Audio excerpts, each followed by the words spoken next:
Hey, what's up, dude? Les Américains, je sais pas si tu sais, sont des gens très simples et très directs.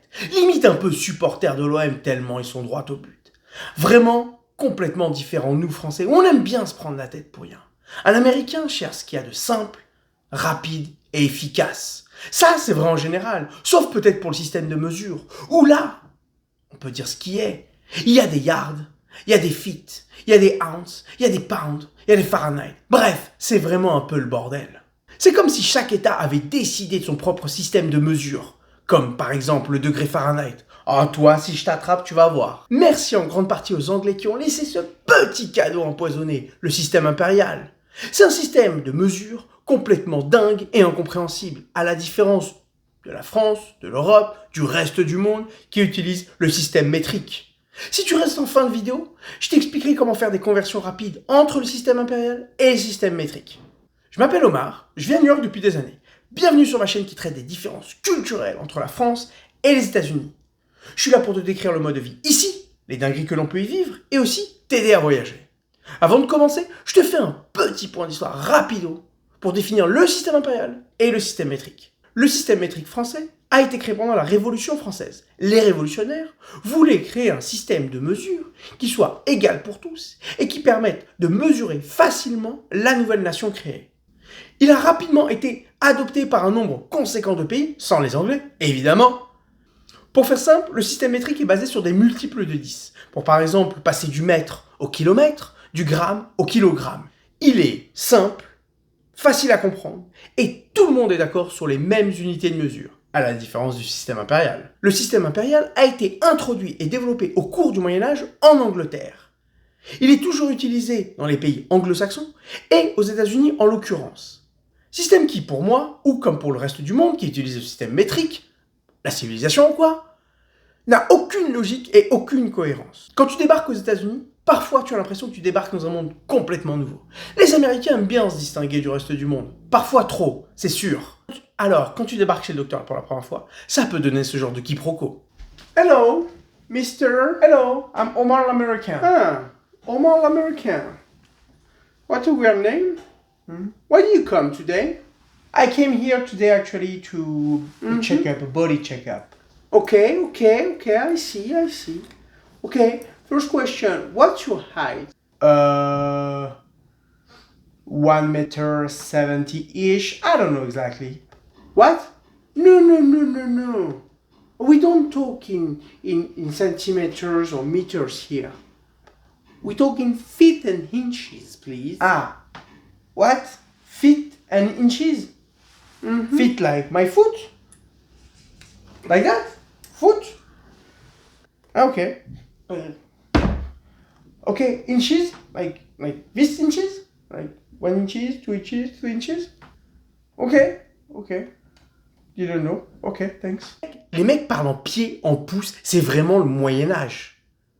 Donc un inch, c'est un pouce. Un pouce, c'est en gros ta première phalange. Tu calcules ta première phalange, tu sais ce que c'est qu'un pouce. Et dire que ces mecs-là ont construit des gratte-ciel il y a plus d'un siècle, c'est complètement dingue. Pour les pieds, tu regardes tes baskets, tu regardes tes pieds, voilà, tu sais ce que c'est qu'un pied. C'est comme ça qu'on mesure aux États-Unis. On se prend pas la tête. Un peu archaïque peut-être, mais on se prend pas la tête.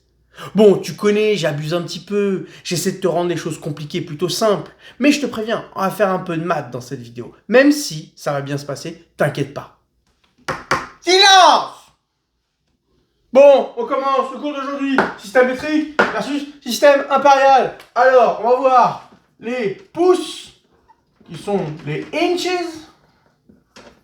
et les feet, qui sont les pieds. Très bien. Donc, 12 pouces, 12 inches est égal à 1 foot. 3 feet est égal à peu près à 1 mètre. Donc, en combien de inches pour faire 1 mètre? Toi là. Oui. 12 fois 3. Ça fait 12 fois 3, 36. 36 inches égale 1 mètre. 36, très bien. Très bien. inches est égal à 1 mètre. C'était CQFD. Tu suis? Oui, oui. Très bien. Voilà, c'est la leçon du jour. Quand on a évoqué le poids, alors là, c'était le drame. What's your weight? It's private. Come on, I'm a doc, not a date. Like, 180, 200. Boule, don't you? Hein? What? Ah non, nothing. Nothing. 180, 200 kilograms, it's a lot, actually. I know I'm not skinny, but it's a lot, Stupid creature. No, nothing. Here we talk in pounds, not in kilograms. So that's why I was saying 180, 200 pounds, not kilograms. Sorry, sir. Deuxième partie, les pounds. Bon, alors, pound, ça s'écrit LB. Pourquoi? Je n'en sais rien. Mais c'est comme ça. Donc ça, c'est le pound. 1 pound, ça fait 0,453 grammes. Voilà ce qu'il faut retenir pour aujourd'hui. Et non pas un demi-kilo. On n'a pas 1 pound est égal à 0,5 kilo. C'est faux. Et ça aussi, c'est faux. J'ai écrit des bêtises. Personne qui me corrige dans cette classe. C'est 453 grammes, pas 0,453 grammes. C'est facile, hein? C'est simple? Tu trouves ça simple? Tu vas voir, ça va se corser. Crois-moi, ça va se corser. Oh là là. C'est plus ce que c'était, ces enfants. Bon, c'est que le début. Mais ce qu'il y a de plus stupide dans l'histoire, c'est qu'il y a un quasi-équivalent du mètre ici aux États-Unis, qui est le yard. Si tu regardes les matchs de football américain, tu ne seras pas surpris. Ils traversent le terrain toujours en yard. Yard qui est quasi égal au mètre. Il n'y a qu'au foot américain, ou quand tu utilises la voiture, que l'on parle en yard. Par exemple, en voiture, en France, tu entends à la prochaine intersection, dans 2 km, prendre à droite. Alors qu'aux États-Unis, tu entends à la prochaine intersection, dans 1 mile, 400 yards 85 feet, prendre à droite. Donc 1 mile, c'est 1,6 km et 1 yard, c'est environ 1 mètre. C'est plus exactement 0,9 mètres. C'est bon à retenir ça. Pas plus petit comme mesure. Donc tu veux savoir comment ils font avec les millimètres? Très bien, bah tu prends ta règle par exemple et regarde au point 30 cm. Et dis-moi ce que tu vois. Ça fait 11 pouces plus 6 huitièmes plus 1 16e de pouce. Et voilà, ça fait 30 cm. Voilà, ça fait 30 cm. Mais des mêmes dénominateurs, j'imagine. C'est dur. 11 pouces plus 12 huitièmes plus 12 16e plus 1 16e. Ça fait 13 16e plus 11 pouces. Voilà, 11 pouces plus 13 16e d'un pouce est égal à 30 cm. Voilà la folie du système impérial. Pourquoi le système métrique est le meilleur? Tu comprends maintenant pourquoi je te dis que ça, c'est la puissance du système métrique et ça, c'est le système impérial. Tu comprends qu'ils sont restés au Moyen-Âge et nous, on est allés au 21e siècle. Même si ces gens-là ont envoyé des hommes marcher sur la Lune. Allez savoir comment. Ils aiment tellement leurs pieds, et là je te parle du système de mesure, et pas les chaussures qu'ils portent, car personnellement, je les ai élus chaussures les plus dégueulasses et les plus moches qui existent au monde. Donc, quand tu visites un appartement, tu as l'impression que tu parles une langue différente avec l'agent immobilier. Enter, welcome to this beautiful, cozy apartment. It's well located near all the shops, near the subway, very well maintained, and it's big as you can see for yourself. It's 170 square. 170? Really? Moi, on dirait une boîte à chaussures, son truc. You sure? Because 170, mean, here it looks like a little bit more, excuse me, shoebox. Hein? What is a square meter? Bah, square meter. Meter, meter. Square meter. Normal, quoi. Ah no. Here we talk in square feet. You have to do the conversion. Okay. You have to do the conversion. Square feet to square meter. Square meter to square feet. It's okay. Not big mansion here, but beautiful place for you. Good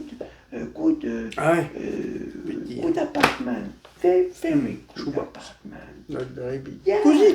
Very cozy. Cozy, hein. Beautiful. Expensive. Partie 3. Le square foot ou le pied carré. Et pas les contrôles américains, il a les pieds carrés, il a pas marqué, on s'en fout, on parle pas de ça. Oh là là. Alors, SQF pour square foot. Ça fait combien en mètres carrés? Allez, on va dire c'est à peu près 0,1 mètre carré. Et donc, 1 mètre carré, ça fait à peu près 10,7 square foot. Donc, il faut multiplier par 10, 11. C'est Q, F, D. Ça va? Tu suis? Si tu aimes les conseils et la vidéo, que tu trouves les effets complètement incroyables, ou qu'ils font pitié peut-être, dans tous les cas, tu peux t'abonner à la chaîne, laisser un commentaire, bastonner le pouce bleu. Ça permettra à YouTube de pousser la vidéo. Moi, ça me donnera de la force. Et ça me permettra de te proposer un contenu de meilleure qualité. Quand tu penses aux États-Unis, tu penses aux grands espaces, aux grosses voitures, à l'essence pas chère. Ma première fois à la pompe à essence, ça m'a fait bizarre. Quoi? 4 à 5 dollars le litre? Mais t'es malade? Mais non, pas toi, Oncle Sam. Pourquoi? J'ai quitté la France avec ces 2 euros le litre. C'est pas pour payer plus du double ici. Bon, forcément, tu connais, j'allais faire le crevard, 4 à 5 dollars le litre, mais t'es malade, jamais je vais payer ça. J'ai envoyé mon meilleur conseiller sur le coup, Google, et après quelques recherches, j'ai compris que j'étais complètement stupide, car même le système métrique n'existe pas pour les litres. Ici, ils font vraiment tout différemment. Ici, on parle en gallons. Partie 4, les gallons. Gallons qui est le système de mesure de l'unité des liquides, bien sûr des liquides, et là, je parle pas de cash money, hein, rentre ta caillasse, toi. Alors, un gallon, ça fait 3,8 litres. Et oui, c'est beaucoup, c'est énorme. Ça, c'est pour les USA. À ne pas confondre avec le gallon anglais, plus petit. Eh oui, on fait pas. Ça, c'est la classe à l'américaine. Plus petit, 3,4 litres pour la Grande-Bretagne. Ok? Ne pas confondre. Très bien. Tu suis? Ça va? Tout va bien? Oui.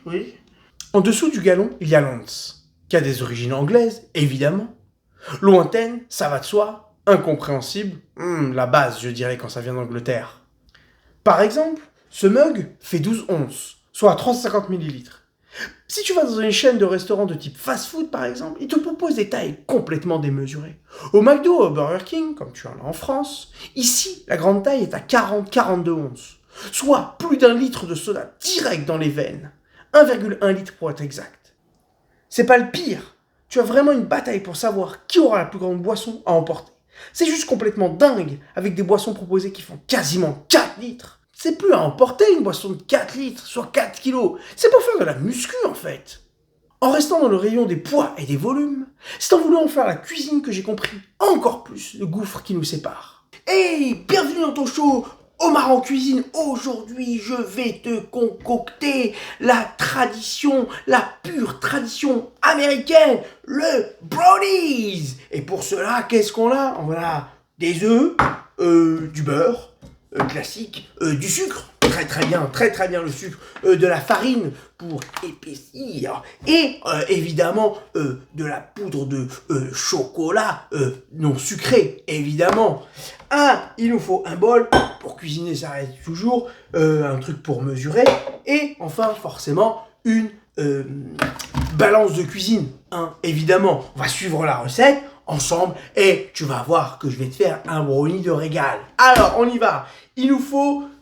Alors, je devrais peut-être mettre une toge pour cuisiner avec des longs cheveux comme ça. C'est pas très recommandé, mais c'est pas grave, ça reste entre nous. Bon, qu'est-ce qu'il nous faut? Il nous faut 2 œufs. Bon, 2 œufs, on a 2 œufs, ça va.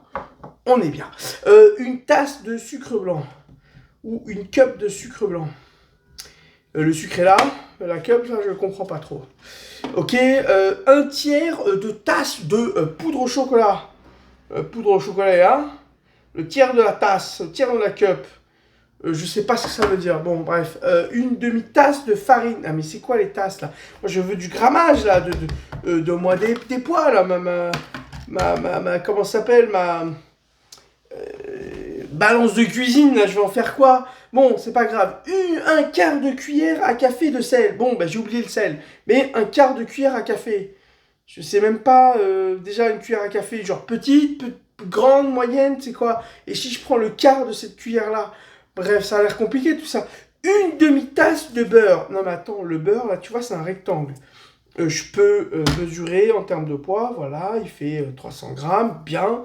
Je peux couper un tiers, ça fera 100 grammes. Mais une demi-tasse de beurre, je sais pas ce que ça fait, moi. Je comprends pas ça. Bref. Et faire chauffer le four à 350 degrés. Ouh, ça fait chaud ça quand même. 350 degrés, ça va cuire un peu vite. Va falloir que je le surveille bien ce petit. Mais bon, d'accord, on va voir ça. Bon, visiblement, ça, je peux la balancer à la poubelle parce que bon, dans ce pays, il n'y a rien du tout en grammage, en mesure, quoi. Faut tout mesurer avec des cups et des cuillères à café. Ça fait des recettes un peu bizarres. C'est peut-être pour ça que les gâteaux sont pas les plus bons au monde. On va pas se mentir. Bon, on se retrouve après que j'ai fini tout ça. En fait, une tasse ou une cup mesure environ entre 200 et 240 grammes. Mais je t'avoue que j'ai pas trouvé de mesure exacte de conversion. Pour les tablespoons ou les cuillères à café, les Américains ont des jeux de cuillères comme ça pour cuisiner. Quand je te dis qu'ils font compliqué alors qu'on pourrait faire très simple.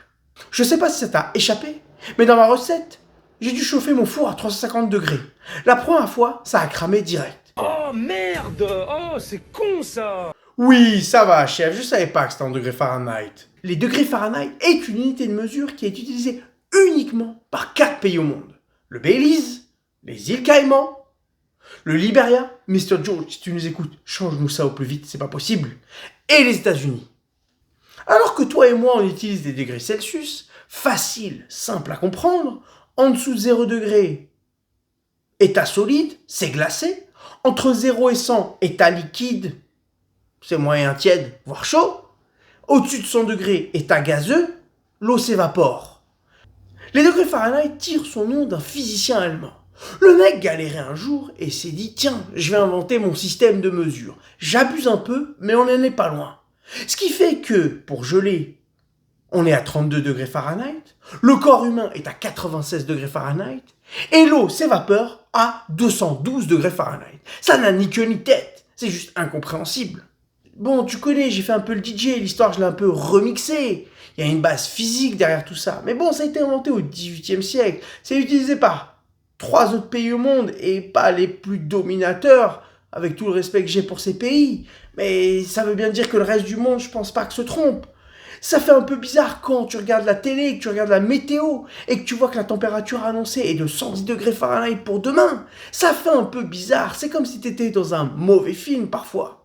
Partie 5, les degrés Fahrenheit. Alors quand tu es aux États-Unis et que tu entends « Demain, il fait 102 degrés Fahrenheit », tu dois appliquer la formule suivante. T de F égale à 5 huitièmes de T de C plus une constante, 32 en l'occurrence. Simple comme bonjour, tu appliques cette équation mathématique. Et oui, c'est facile. Ça explique la relation entre les degrés Fahrenheit et les degrés Celsius. Facile comme bonjour, par cœur. Ça va, tu suis?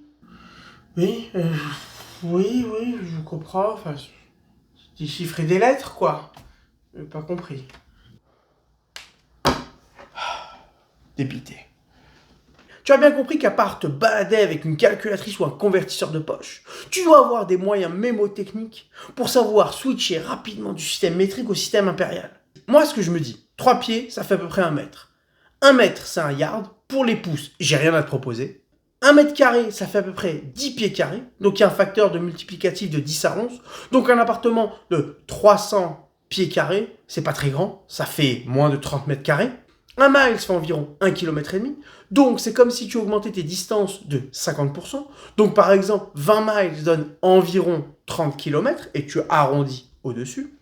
1 gallon, c'est environ 4 litres. Et pour les températures, du degré Fahrenheit au degré Celsius, alors là, c'est un petit peu plus compliqué, mais ça reste très simple. Tu fais moins 30 divisé par 2. Emballer, c'est peser. Bon, je t'explique. 100 degrés Fahrenheit, moins 30, ça fait 70. 70 divisé par 2, ça fait 35. Donc tu sais que 100 degrés Fahrenheit, ça fait à peu près 35 degrés Celsius. Attention, ça ne marche pas pour les températures négatives. Donc dès que tu es en dessous de 32 degrés Fahrenheit, ça ne marchera pas. Sache qu'en dessous de 2 degrés Fahrenheit, tu gèles, c'est tout. Au travers de cette chaîne, tu verras, tu as vu et tu verras que je mets souvent les États-Unis en avant. Je présente des avantages, mais aussi des inconvénients. Ici, dans cette vidéo, on a bien vu qu'avec des inconvénients, on va pas se mentir, le système impérial, c'est juste de la merde. Point. C'est tout. C'est incompréhensible, ça n'a ni queue ni tête, c'est utilisé par peu, voire personne au monde. Alors que le système métrique est facile, clair à comprendre et pratique. Il est reconnu de tous, il y a les mêmes unités de mesure. Je dis ça parce que même les miles, entre les Anglais et les Américains, ne sont pas d'accord entre eux. Même les gallons, entre les Anglais et les Américains, ils ne sont pas d'accord entre eux. Laisse-moi en commentaire si, à cause du système impérial, tu as vécu des situations embarrassantes. C'est tout pour moi. And see you.